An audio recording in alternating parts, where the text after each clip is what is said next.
रोखठोक, बेधडक आणि नेमक्या घडामोडींचा अचूक वेध घेणारं एकमेव विजनरी बातमीपत्र विन टीव्ही मराठी.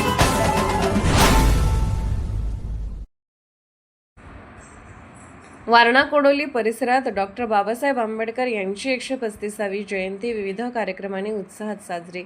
भारतीय राज्यघटनेचे शिल्पकार भारतरत्न डॉक्टर बाबासाहेब आंबेडकर यांच्या 135व्या जयंतीनिमित्त वारणा कोडोली परिसरात विविध कार्यक्रमांचे आयोजन करण्यात आले. कोडोली येथील बेथेल नगर समाज मंदिरात बौद्ध फोरमच्या वतीने उभारण्यात आलेल्या डॉक्टर बाबासाहेब आंबेडकर यांच्या पुतळ्याचे अनावरण आमदार डॉक्टर विनय कोरे यांच्या हस्ते करण्यात आले. यावेळी झालेल्या संयुक्त भीमोत्सव सोहळ्यात बोलताना आमदार डॉक्टर विनय कोरे म्हणाले की बाबासाहेबांनी आपल्या प्रचंड बुद्धिमत्तेतून काळाच्या पुढे जाऊन लोकशाहीचा प्रगल्भ विचार मांडला होता.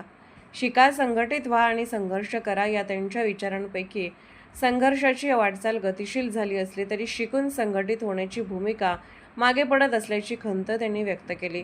प्रमुख व्याख्याते प्रकाश जाधव यांनी बाबासाहेबांच्या आयुष्यातील विविध घटना व प्रसंग सांगत त्यांच्या कार्यकर्तृत्वावर प्रकाशझोत टाकला.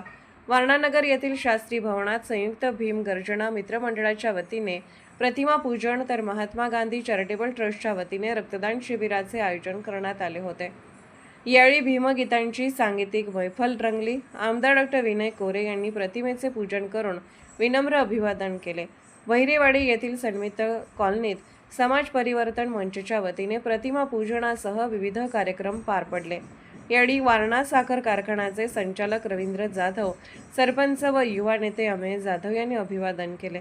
या विविध कार्यक्रमांना पंचायत समिती सदस्य रणजित शिंदे, विशांत महापुरे, आनंद कुरणे, शंकर पाटील, विकास गायकवाड, नेताजी मागाडे, संजीवन लोंढे, प्रभाकर कांबळे, भगवान भुचडे, डॉक्टर अरविंद कांबळे, सूरज ठोकळे, साहिल कांबळे, प्रतीक घोलप, सौरभ कांबळे, प्रवीण काळे, अशोक गायकवाड, राजेंद्र कांबळे, फतेसिंग पांढरे, अजित गायकवाड, निलेश कुरणे, अमोल कुरणे, एन.बी. चोपडे, आबा बनसोडे, संदीप गायकवाड, मोहन पाटील यांच्यासह अनेक कार्यकर्ते मोठ्या संख्येने उपस्थित होते.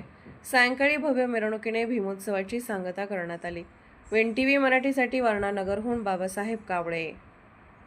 विन टीव्ही मराठी न्यूज चॅनलला लाईक करा, शेअर करा आणि सबस्क्राईब करा.